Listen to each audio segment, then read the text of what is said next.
In today's video, we are breaking down the defending national champions, Kansas Jayhawks, 69-62 victory against the Duke Blue Devils. Kansas over and over again exploited Duke's ball screen defense, and we're going to show you how they did it. And we're going to start with the most critical play of the game, which resulted in a Duke ball screen breakdown. Kansas, with a one-possession lead, runs a simple ball screen in the center of the floor that results in a layup. And the guy I want you to keep an eye on is Proctor. Proctor's responsibility as the ball screen is being set is to follow the ball and help onto the roller, otherwise known as tagging the roller to prevent the pass inside. He must also read the ball handler's eyes and anticipate the pass back to Grady. When the ball's in the air, that is his time to recover back towards Grady, who should be lifting up from the corner to create a better angle on the pass from the ball handler, which also puts him in a closeout situation.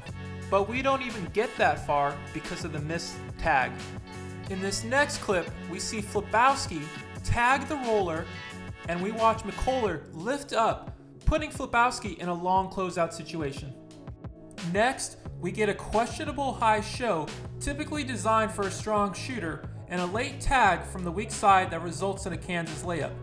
Here we get another missed tag, but Kansas fails to convert. But it just wasn't the missed tags that killed Duke. It was the effort to fight and get through ball screens as Roach gets way out of position. Duke's inability to fight to get back in front of the ball handler allowed for splits and put more pressure on the back half of the defense.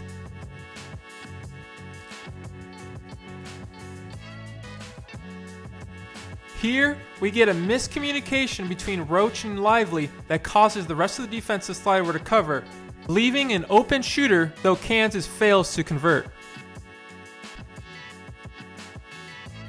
Duke's frequent first half breakdowns led to skip outs and long closeout situations that put more pressure on the defense to cover, which allowed the Jayhawks to jump out to an early lead on the Blue Devils. And while Flipowski is a great talent and really showcased his offensive skills and toughness down low, the young man had a poor showing on the defense end, which I would attribute to a lack of effort and toughness, as he gives a poor closeout on this possession.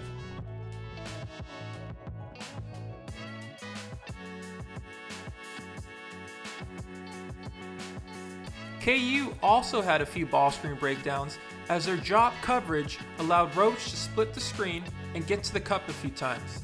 But Kansas's defense was extremely stout around the rim, as they finished with 13 blocks and highly contested every Duke shot around the basket.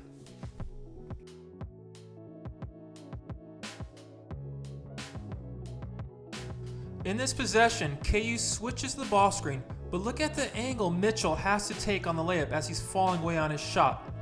And again, over and over, we saw KU's defense make it extremely tough for Duke to finish around the basket. KU also did an excellent job of keeping everything in front of them in the first half, as Duke struggled early on to create any kind of long closeout situations in which Duke could get an advantage. But Duke also didn't do themselves any favors either, as there were multiple 1-2 pass then shoot possessions rather than try to run multiple actions or grind down the KU defense to wear them down to get better looks. And then there were the charge calls, and however you feel about them, credit still needs to go to KU for putting their bodies on the line and taking in the chest.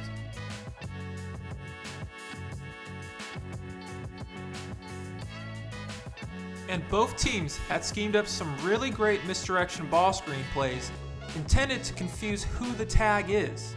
Here, KU loops Harris Jr. under the ball screen to the top of the key, which confuses Duke's defense that there are now 3 Duke defenders on the ball with a wide open shooter at the top of the key. Here, Duke runs the same concept without all the false motion, as Grandison now loops under the ball screen, which causes 4 KU defenders around the ball, leaving Grandison wide open for the 3.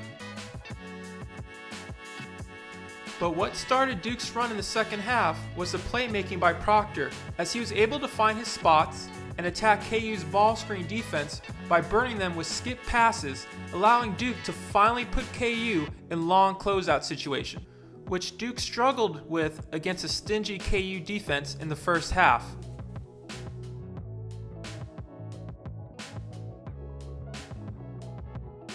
And I think it was KU's second half adjustment to show higher on ball screens, which allowed Duke to force KU into long closeouts, possibly as a response to Roach splitting their drop coverage often in the first half.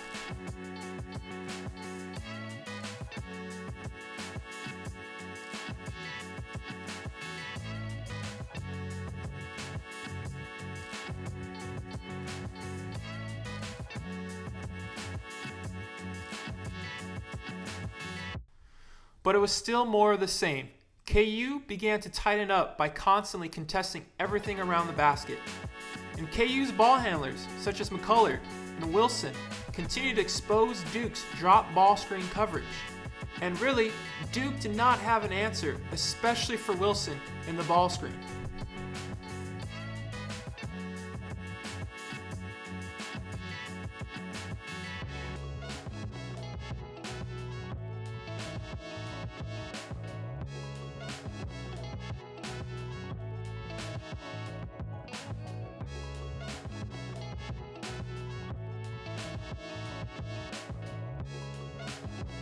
Even when Wilson distributed the ball out of the ball screen, Duke still managed to find themselves out of position, allowing KU to take advantage. Oh, and then there's this guy Grady, who had some great finishes in the first half, and then again came alive with 7 points in the final minutes of the game. And surprisingly, Duke just had too many breakdowns in their ball screen defense, as we showcased the missed tag again that put KU ahead by 2 possessions to seal the game. Overall, it was a great game, and I wouldn't be surprised to see these two teams square off again in the tournament. And if you made it this far, thank you so much for watching. Thank you.